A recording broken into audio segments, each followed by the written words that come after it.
Let's Go Green, sponsored by EirGrid, managing and operating Ireland's electricity grid for a cleaner energy future. Check out airgrid.ie for more.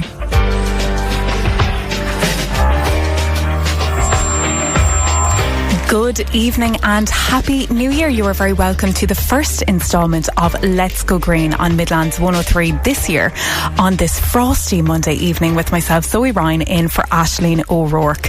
On tonight's show, we are embracing the concept of New Year, New Me, considering how we can engage in more sustainable, environmentally friendly practices in 2026.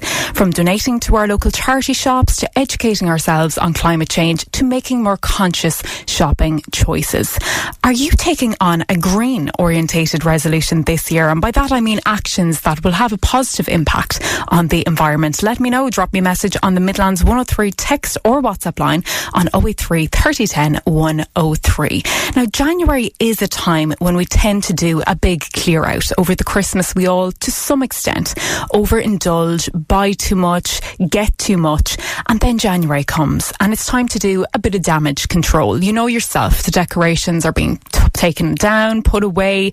So we need to take the presents that have been stored under the Christmas tree and find them a more permanent place in the house. Assess the expiry dates on the tins of biscuits and selection boxes, and of course, decluttering the wardrobes. I'm joined now in studio by Ciara Coleman, Head of Business Development and Growth at Vision Ireland. Ciara, when we spoke a number of weeks ago, you mentioned you typically see a surge in donations to your retail stores in the new year. Why do you think that is? Yeah, I suppose traditionally people generally have got used to doing, a clear out pre-Christmas to kind of get themselves organised and get the house in shape for obviously all the influx of gifts, etc. coming in, and then obviously, the purchasing that we do in terms of occasion wear. So generally what we see then happen post-Christmas period is that obviously the house is bursting at the seams and our wardrobes are bursting at the seams. So it's generally another opportunity for people to revisit, obviously, okay, what have we got that we've overconsumed that we would like to then, do that kind of declutter and almost like a cleanse, I think. Going into a new year, it's kind of a new year, new me, new routines, getting back into kind of good habits. So generally we do then see a rise, thankfully for us, we're always so grateful to get it, donations of all sorts of everything, but generally we see another surge in occasion wear, and then, generally household items. We're always on the lookout for furniture in particular, right? And any sort of bric-a-brac items. So that could be like maybe unwanted gifts that you've had. Maybe, we all kind of get maybe duplicates of things. So we're always super grateful for those, because what we do then is we ring fence those for potentially for next party season. Of course. The other thing that we also do with that product is we've recently just launched a rental brand, which is part of our Reloved brand, Reloved Rental by Vision Ireland. So any gowns or occasion wear or dresses like that would be suitable, we can also repurpose those for that rental store as well, which is super opportunity for people if they feel that they've overconsumed or they've bought maybe two of something or have received two of something. We can make very good use of that. And for the rental, would that be your more higher end items you'd be looking for there? So we have a mix, actually. We're probably the first, not just from a charity point of view, we're the first charity to launch a rental brand offering, but we are also the first, I think, of its kind to offer option for both designer, occasion wear, but also premium. So you can rent from €30 to €50 to €80, which is a really affordable option for people. So you could wear, for example, a dress like from, say, Ted Baker, but also a dress from, say, DVF. Yeah. So it's quite scalable for people, and it just gives people an option. Occasion wear kind of takes all sorts of different shapes throughout the year. Yeah. So obviously you've got Christmas, but then you've got like award season. We see a surge in. We've got Debs, we've got, transition year balls is becoming a big thing. There's all sorts of different moments in the calendar, but you're right, Zoe, like people don't really generally want to, say, spend €350 on a dress or, also it gives people that option of being that bit more conscious about, that purchase, and, giving something a second chance to dance. This is what we say is, if you give it an option to rent, it's just much more sustainable. And that rental service is available in Malahide in County Dublin, but obviously can be booked online as well, and we can ship to anywhere in the country. And you mentioned there about donations, and you said we're always happy to take them. That's something that I think we usually think. We're thinking, oh well, of course, any of the local charity shops, they're going to be grateful if anything we drop in. But sometimes that's not always the case. Sometimes charity shops, they're not in a position where they can take on donations, and they'll let people know saying we're not taking donations at the moment. Why would that be? I know, and I have heard that that there are certain charities who have at times put a stop on donations. We don't do that in Vision Ireland. So we've obviously 125 stores throughout the country. We've got 4 in the north of Ireland, and we have a policy that we would never refuse donations. I think for us, obviously, look, we've got the scalability and the capacity. Yeah, you have the manpower. We have the manpower to be able to manage that.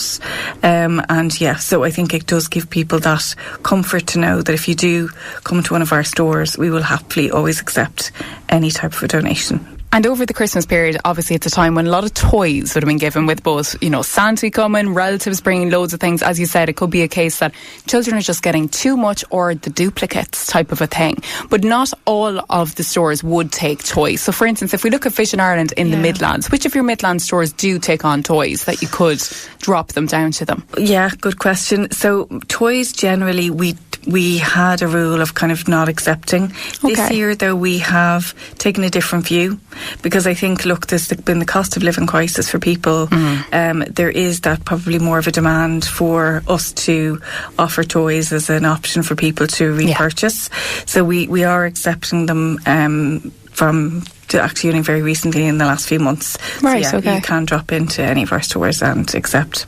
And if people are dropping down donations, the do's and the don'ts of dropping down donations, I know time and time again we'll see the likes of charity shops like yourselves, they'll be putting up signs, they'll be saying on social media, please do not leave donations outside the store when we're closed, because it seems so obvious. But obviously, if it rains, as it very regularly does, the items can become spoiled, and then of course the charity is the one that, if they have to be disposed of, they have to pony up that fee for the disposal. And at the end of the day, you're a charity. The money that you're making, you want to go to a good cause. So if you're telling people the do's and don'ts of dropping donations into you, what would they be? I think it's a really good question, Zoe. And we do, you would be amazed at sometimes, not all the time, thankfully, the way that we can receive donations, and it can really, really vary. So I think it's just, thinking, how would I like to receive this if I was to open this bag?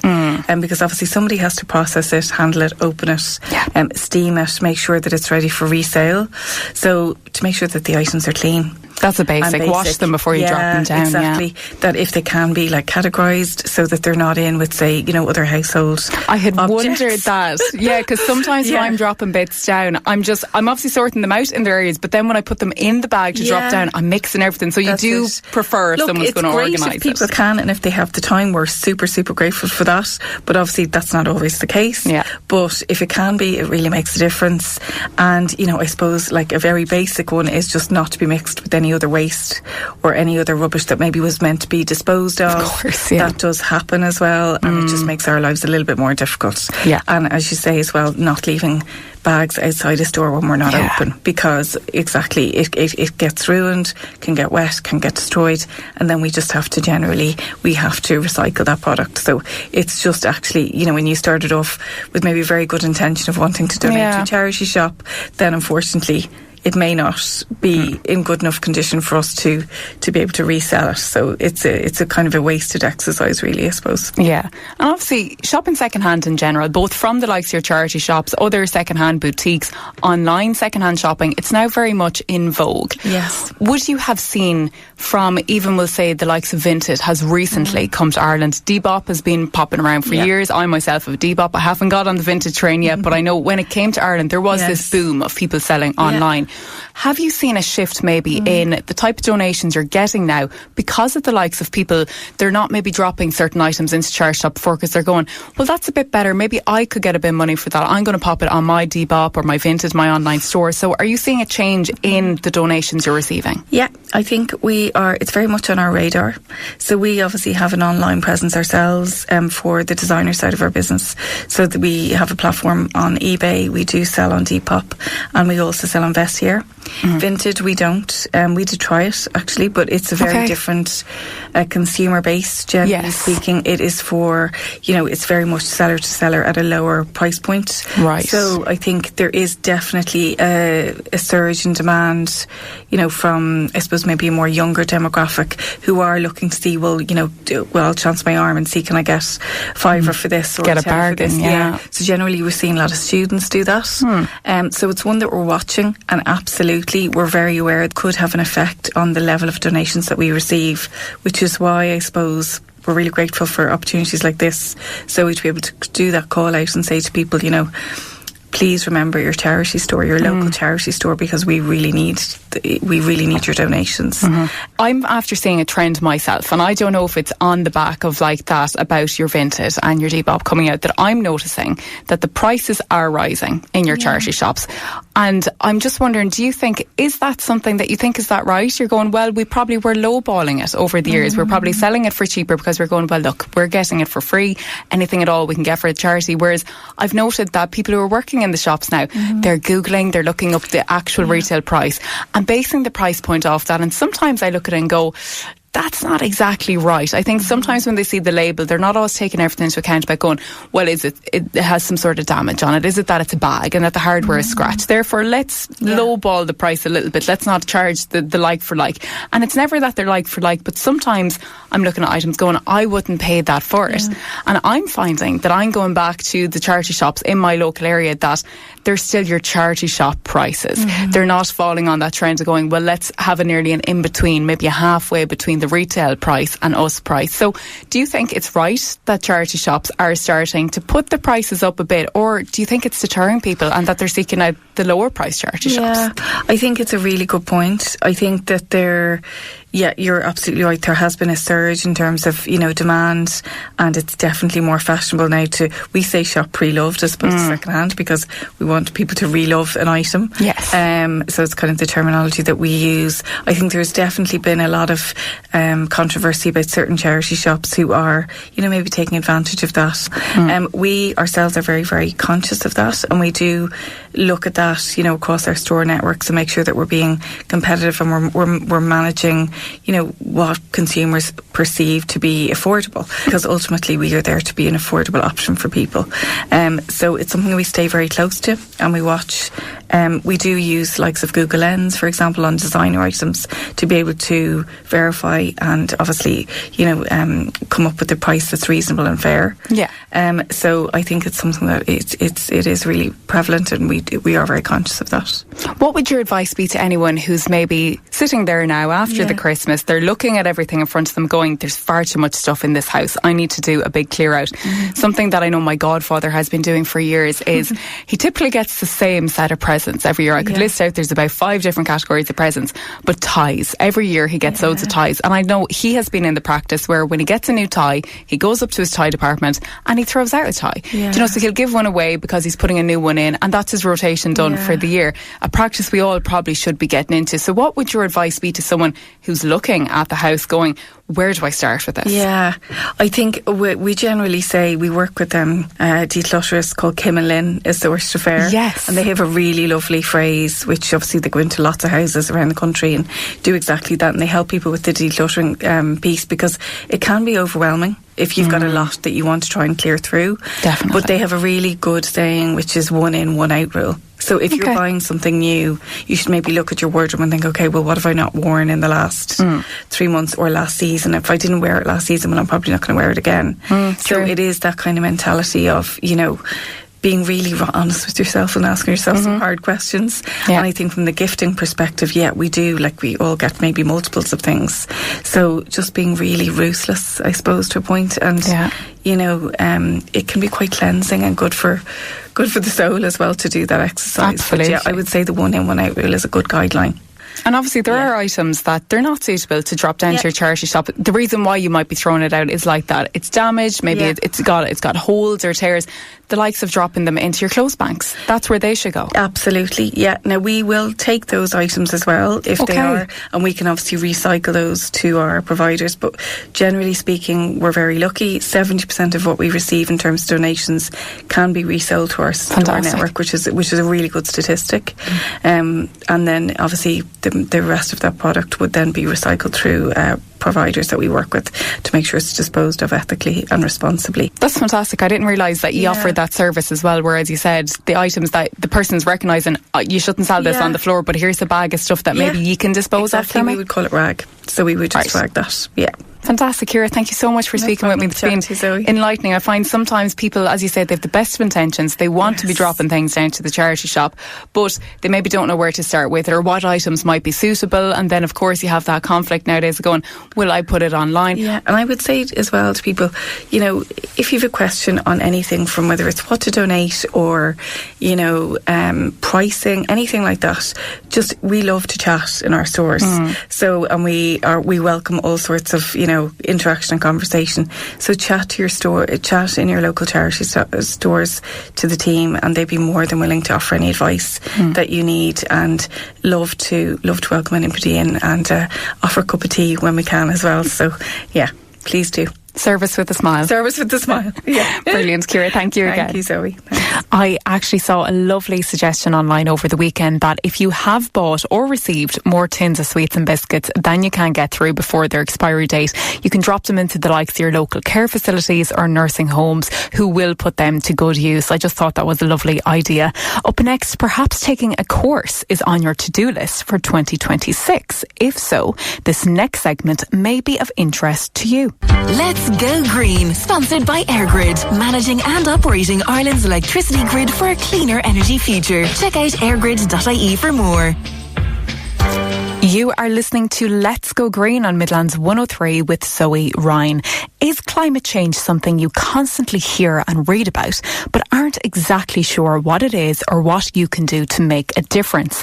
Well, I'm joined now on the line by Jacinta Barrins, UN Diplomat, climate mentor and facilitator of an upcoming 6-week course happening in Westmeath in Mullingar County Buildings, to be specific, advertised as a cuppa and chat about climate change. Starting from next Wednesday, January 14th, is a beginner's climate course for over 55s. Jacinta, why specifically that age group for this course? Yes, well, when I retired from the UN, I was very clear I wanted to continue my long life career really in climate, and I wasn't sure what to do and what would be the best thing and that I could offer my services when I'm back here in Ireland.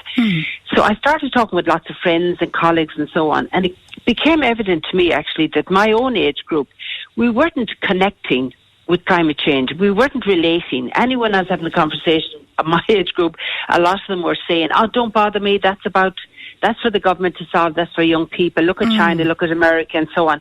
And I thought, oh, wait now, there's this aspect of relating to climate change and how it connects to the everyday. I thought maybe I could step in and maybe there's something I could do. So that led me to forming the 6-week course that will start now, and it is all focused on helping that age group, very much about relating to climate change. For example, what is the relationship between the cup of tea you have every day and climate, driving your car and climate, heating your house and climate, the fire and climate?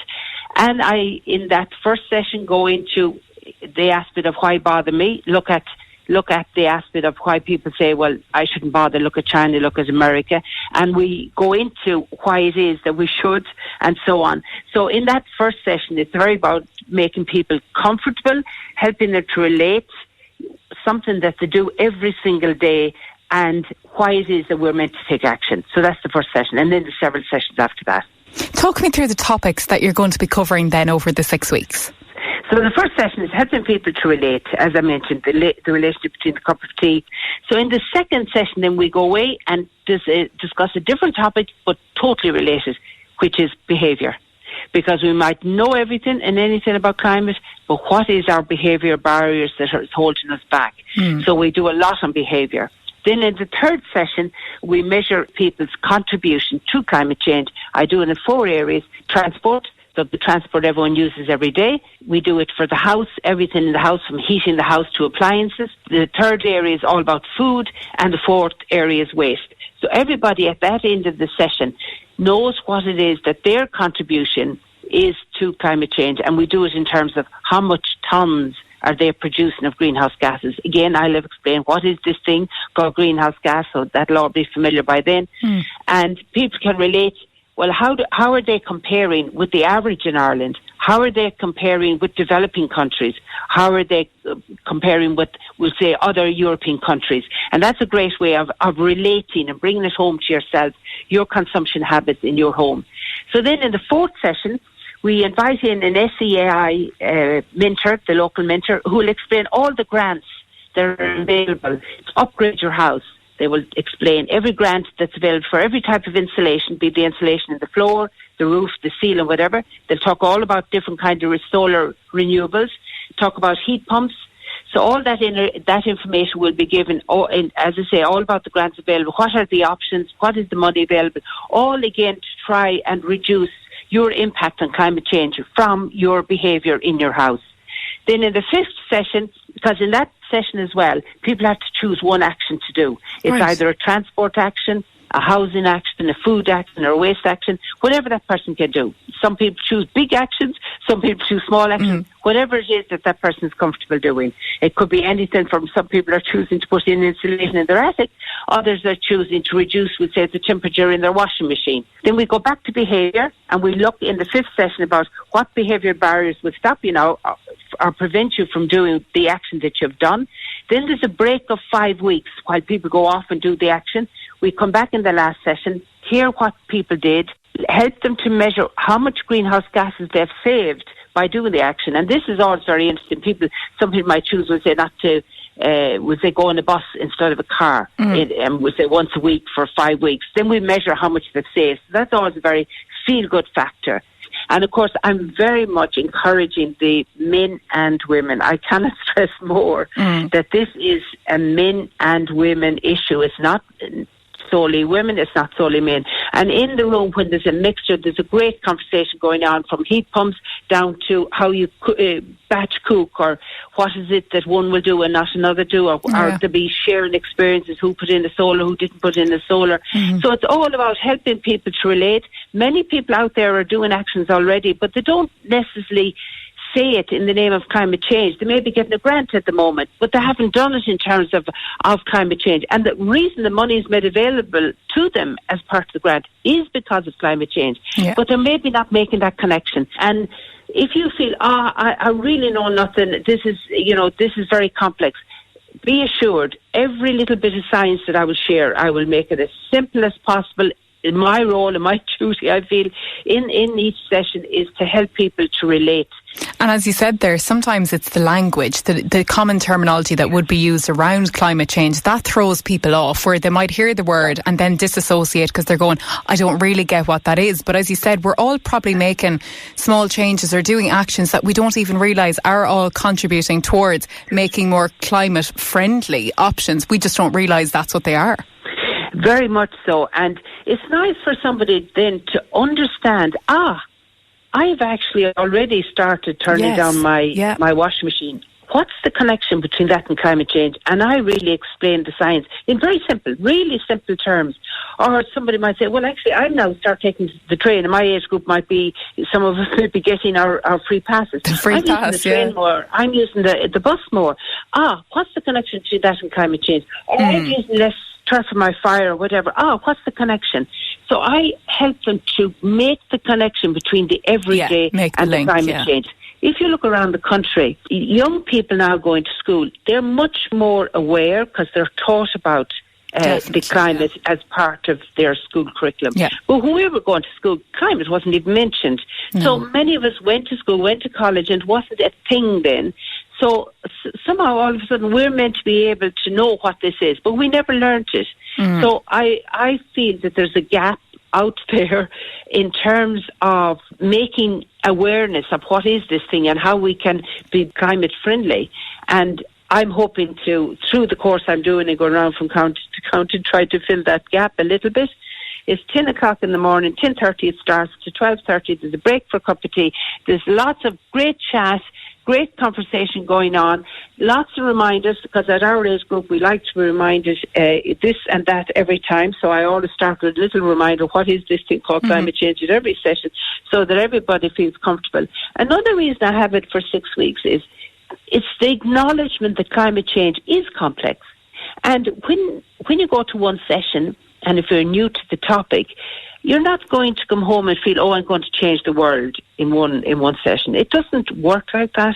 You have to think about who you're living with, because you might want to turn down the heating, but what if you're living with somebody that doesn't want to turn down with the heating? Yeah. You have to take all that into account and look at that behaviour and look at how to overcome that. You want harmony in the household. And hopefully at the end people will think, actually it wasn't so bad, I could do this. Yes. That they will continue the action and even influence others. It's interesting. I find even with, say, the likes of dieting, I think I'm a very firm believer in that in order for, if you're making any change in your life, in order for it to be sustainable, it has to be something that is exactly that. It's sustainable, that you're going to keep being able to do it. If it feels like a massive change or if it feels like a big chore, it's not something you're going to keep up with. It's something maybe you'll do for a while, then the novelty will wear off or it'll become too laboursome. So as you said, it's about sitting back and thinking your overall actions and practices, what little changes can you be making that then they just become a habit and they become the norm. But you mentioned there, Jacinta, that this is a free access course, which is fantastic. But is it a case of, it's running, as you said, for it's over 6 different conversations or course dates. If you are signing up for it, is it that you have to sign up to all 6, or can people dip in and out? Is it a case of, can someone come in on the 2nd or the 3rd week, or is it geared at people to go to the full 6? No, thanks for asking that question. It really is in for the 6. Yeah. The reason why is that in the very first session I go into the basics, and if people don't get the basic at the first, it's very hard to connect then as you go along. Yeah. Because I'm really explaining that first in the relationship, I say, between driving the car and climate, your cup of tea and climate and so on. So if people miss that link, it's hard then to move into measuring your carbon footprint, not having understood what is this thing called a carbon footprint. Mm-hmm. It is a journey that they're going on, and it, back to what you were saying as well, in order for something to become sustainable, they have to, like all of us have to put a value on something, and we have to believe that what it is we're doing is right. Because if there isn't a belief, it's hard to be motivated. So supposing you decide, well, actually, I'm going to cycle, or you're going to walk into town with every Monday instead of taking the car. Now it comes to winter time and it's raining. So when you look out and it's raining, well, you say, I'm going to get wet today, my feet is going to be cold, I'm going to come home and I'm going to have a cold. So if you really believe in what you're doing, then, and this is what I cover a lot in the behaviour, you'll already have prepared for the fact that it's going to be raining. So you'll have the wellies at the door, or you'll have the wet suit or the wet jacket or the rain jacket and the umbrella at the door. And you'll have all the things that might be a barrier for you to not to do it, because it's so easy for us in our behaviour to do what we always do. It takes the thinking brain to say, hold on now, you did say that you will do it. There is a solution here. Often in January people choose to take something on. It might be a very nice activity to take on for January and February. It is only on a Wednesday. It is in the Mullingar building, county buildings, from 10:30 to 12:30 every Wednesday. So it's not a huge commitment, no. But nonetheless it is a nice commitment. And what would some of those barriers to people get involved in climate action? You've mentioned there about maybe they have the greatest of intentions of indulging in going with public transport rather than driving, and then they wake up and it's bad weather and they go, it'd be handier just to pop in the car. What are some of the common barriers you would hear of for people? I actually use a lovely simple model called the COMBI model, and it's just COM. C is capabilities. So I'll give you an example. What if you decided that you wanted to go by bicycle instead of by the car? Capabilities is, do you have the strength to get up on your bicycle? If you haven't, the model says if you haven't got that strength, you haven't got the capability, you will never get on the bicycle. So although your intention might be good to go on the bicycle, if you're not capable, you can't. It's not feasible, yeah. And the other one is under opportunity. A lot is, do you have the physical opportunity? Do you have the finance? Maybe you have the finance to buy the bike, or buy whatever it is you want to do. Or you might have the location. What if you want to grow a tree in a garden? But what if your garden was too tiny And then the M stands for motivation. You have what we call the animal brain and your reflective brain. Your animal brain acts on impulse. So if you've been always doing it like the rain, you've been always getting in the car. Yeah. Well, now to change from not getting in the car, you have to be in your thinking brain. Yes. And in order to be in your thinking brain, you have to plan it beforehand, and you have to prioritise it and believe in it.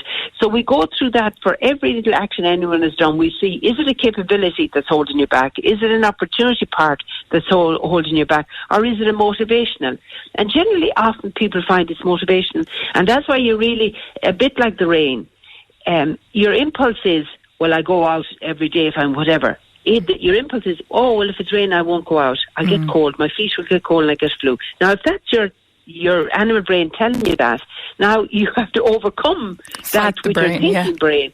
So therefore, you have two nearly conversations going on in your brain. One saying, don't bother, stay in, you'll be nice and warm today. And then you have your thinking brain saying, well, look, you already said you would. You already have your boots at the door, and you have your nice socks at the door, and you've got your raincoat bought and all, and it's there, and you have an umbrella, and you've told Mary down the road that you're going to meet her. Now, how about doing it? Do you know that if you walk, you're going to have health benefits as well, because you've done the walk in this way that you wouldn't have done.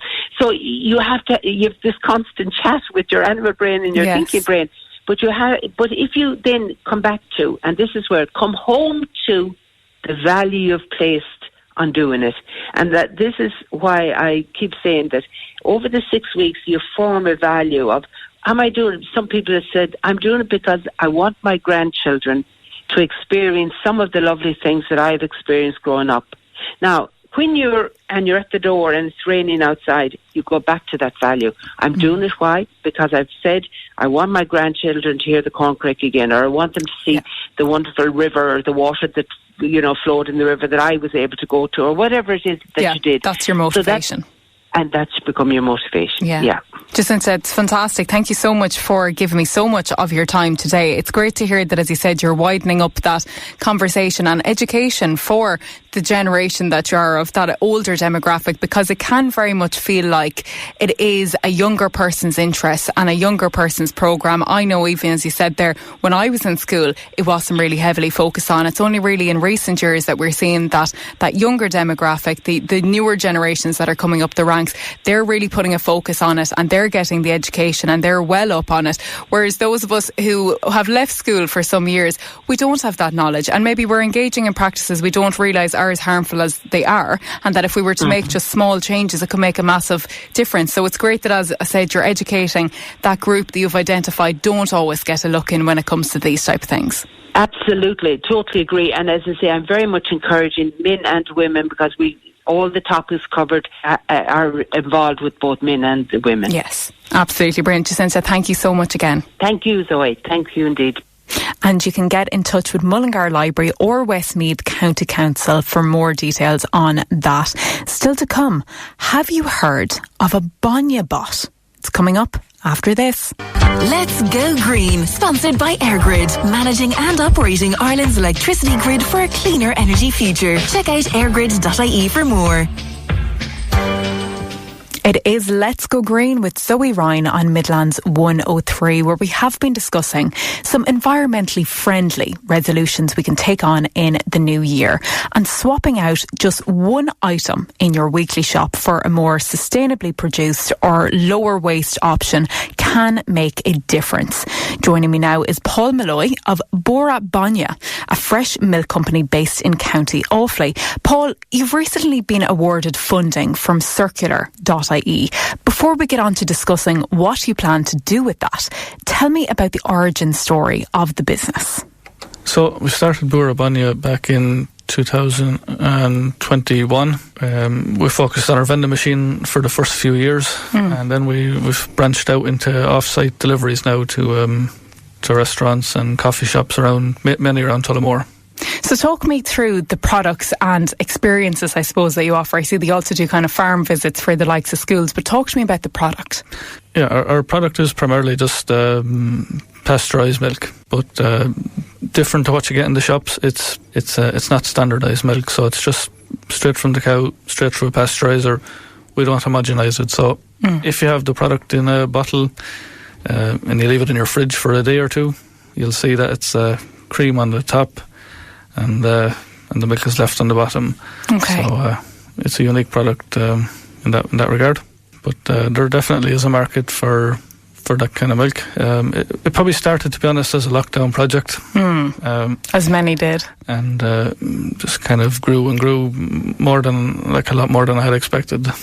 Okay, so the product is different, but what's different also is how maybe you deliver that product to people. Talk me through how people can avail of your product. So the customers can bring their own bottles to the farm, or we have bottles for sale on the farm, so reusable glass bottles, and then you fill it from a separate vending machine. So you'll pay first and pick on screen what you want. So we offer flavoured milks, strawberry, chocolate, banana, etc. And then the whole milk. Just select what you need, hold up your bottle, and it fills. So it's kind of zero use or zero packaging waste with the product. And why did you decide to go with that option of the vending machine route rather than it being, say, sold in a shop where you've got people handing it out? Why did you decide to go with the vending machines? Well, the nature of what we just discussed with the non-homogenised milk, the main reason I think for homogenising that the bigger factories use is because the milk is homogeneous, so it won't separate and it looks better on a shelf, so it'll sit there for a week or even 10 days without changing in texture or appearance. Our milk won't, so it needs to be constantly agitated. So when it's in the vending machines, there's an agitator in the tanks, and it's constantly stirring the milk to keep it together. That's probably the main reason it doesn't suit so much sitting on a shop shelf. Yeah. Or being pre-packed. And the vending machines are obviously a novelty that, they look different, but there's a level of trust there, I suppose, as well, in that they're not manned. You're not there standing with the vending machines to make sure people are using them as they should. And I know in the past you have had issues where there has been some vandalism. Yeah, just the once, luckily. The majority of people pay by card, so there's card readers on the machines, and it's not an issue for us, luckily. And you said that it was just that one time, but I assume that it was difficult for you after seeing that to keep going with it, to say, did you question at the time saying, is this the right way to go? Did you feel like it was only a once-off and that you were able to pick yourself up, or did you question, should we continue doing this kind of trust system with it? Well, it was on reflection after it happened, it was probably a blessing, really. Well, I looked at it as a blessing because when I started, as I mentioned earlier, I wasn't sure how it was going to go, and I probably started with equipment that was too small. So when I did decide to go back at it, I went with vending machines that were double the size. I went with a large continuous flow pasteurizer, just upgraded everything, and it's made life a lot easier, more enjoyable doing the vending, that it's not a constant battle to try and keep milk in it. Yeah, well, I suppose, as you said, it was an indication really that there was a want or a need for it there, the fact that someone was trying to break in and steal the product. But as you said, a silver lining that you said, it probably is time to upgrade and to make a bigger operation out of this. Yeah, we probably were maybe overworked at the time, and that's the nature of liquid milk. It's a constant product. We can't, produce it all at one day in the week and just leave it there. It's 7 days a week. You mentioned there about some sustainable aspects to the business, about that people can bring their own glass bottles, the ones that you offer are refillable. You're saying that there's very little waste there going on because of the processes of it. Tell me about the sustainable aspects to your business. I suppose compared to maybe shop-bought milk, we are offering it's single origin products in that it's just coming from our farm locally. They are on the farm. If you come any day of the week, especially during the winter, you can see the cows standing there eating their feed. Okay. And you can see the milking parlour on the other side of the yard, and you can get the product at the front of the yard. So it's all there to be seen. So the vending machines are obviously one side of the business, but you also do supply milk to the likes of cafes and other businesses who want to be more sustainable and more circular in their practices. Yeah, especially here in Tullamore, where most of our customers are. These commercial customers want to use a local product. The higher solids in the milk, the higher fat and the protein percentages make a big difference in the coffee as well. So for these coffee shops that are trying to produce a premium coffee, a big help. If there's any businesses around that want to use our milk in their business, get in contact.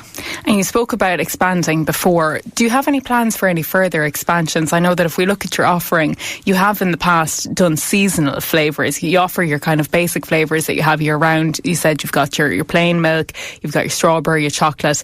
But then in the past you have done maybe themed ones, like for around Halloween or Christmas, you've done specialised flavours of milk. Is that something that you hope to carry into 2026, or are there any other projects on the cards for you?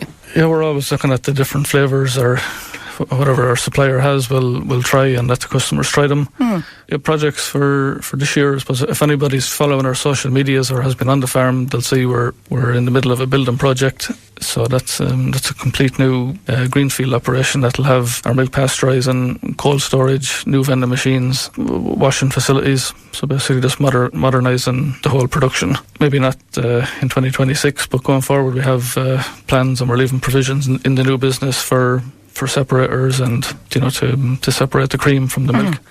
So we'll be able to expand our offering, hopefully, from when we have cream we can sell cream, or we can move into a further process and into different dairy products.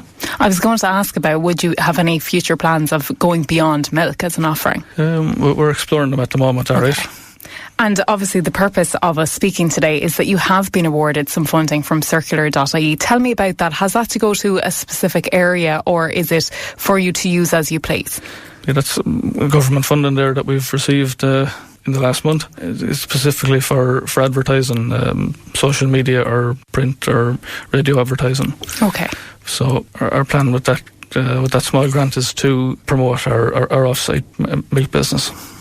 And you mentioned there about social media, and it is obviously an area that it's really taken over, that it is a massive part of marketing nowadays. And you mentioned about how you do have different things up on social media. You seem to be quite visible on social media.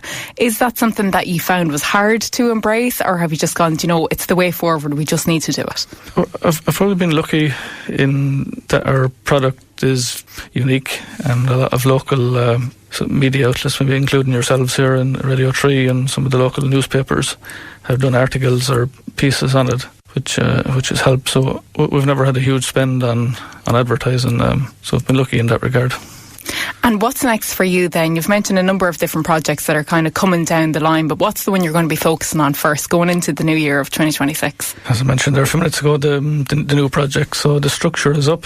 I've ordered the new vending machines. There'll be a couple of new changes on them from feedback that we've got from customers, new payment methods and etc. They're being manufactured out in the Czech Republic, so I need to get out there, check those, and I need to just bring the whole project together. So that'll be hopefully by April or May time we'll have an opening of the new facility. And we've said that sustainability is part of your company, but was it always an intentional aspect of it? Was it something that was important to you, that you said, look, I think that we should have the refillable bottles so that it is more sustainable, more environmentally friendly, or was it a coincidental thing? I suppose it was probably coincidental to start with, but it's kind of focused me, that's one aspect of it, the packaging. What we feed the cows, for example, we've a lot of our own kind of homegrown the grass silage, or we grow maize silage, which displaces some of the imported feed that we need to use. Like we purchase locally produced fodder beet as well, which displaces more concentrate that we need to buy from imported concentrates. And next year, another plan for the farm is to cover the winter shed with solar panels. Okay. So that'll estimate maybe 50 to 60% of our energy will come from the solar panels. So that's another plan for next year. And if there is anyone who's listening today that does in fact want to get in contact with you or find out more about the service and the products that you offer, where can they find out more information? So we have a website, or through any of our social medias, or my phone number is online if you Google searches, so you'll find us. Fantastic. Paul, thank you so much for joining me today. Thank you. And if you are out in the Boora region, definitely do check it out. It is a pretty cool setup that they have with the vending machines. Up next, we'll be discussing your green resolutions. If you haven't already sent them in, get them into me now on the Midlands 103 text or WhatsApp line on 083 3010 103. Let's Go Green, sponsored by EirGrid, managing and operating Ireland's electricity grid for a cleaner energy future. Check out airgrid.ie for more. You are tuned into Let's Go Green on Midlands 103 with Zoe Ryan. Now, earlier in the show, I asked you if you were planning on taking on any green-orientated resolutions. So resolutions that will have a positive impact on the environment. And you've been texting in throughout the show.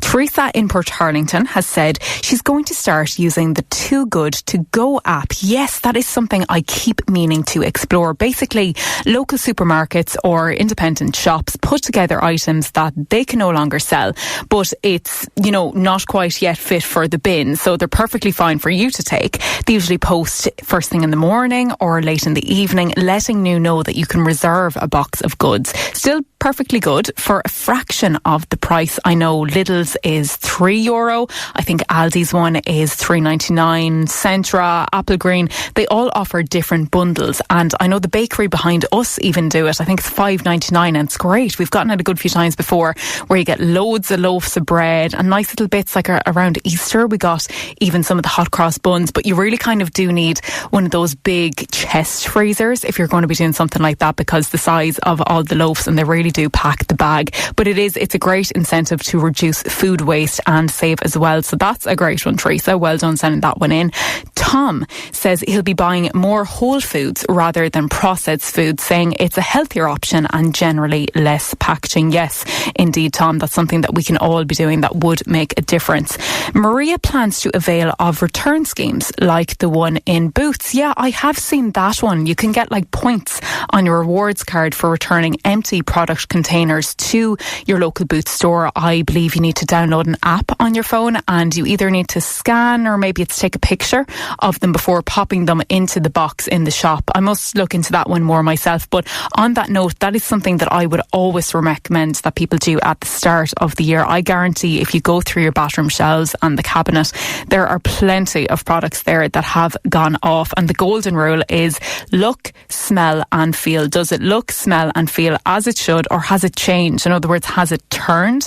That's if you have open bottles. Closed ones should be all right, but do check the dates on the packaging. Now, the dates can be hard to decode. They're not as specific as your food ones where they actually give a date. It's generally that there's an icon and it'll mean something. So you might need to do a bit of Googling around the icons, but that's also a great process to realise what you have and to prevent you from over consuming, because I'm forever buying products only to realise I actually had a spare one in the cabinet that maybe I got last year for Christmas and I completely forgot about. I actually only this week had to crack open some products that I got last Christmas, because the products that I was currently using were ones that had just run out this year. So I got the full year out of them that I'd gotten last Christmas. So as I said, it's a very humbling process going through your own cabinets and figuring out what you have and what you do not need to buy.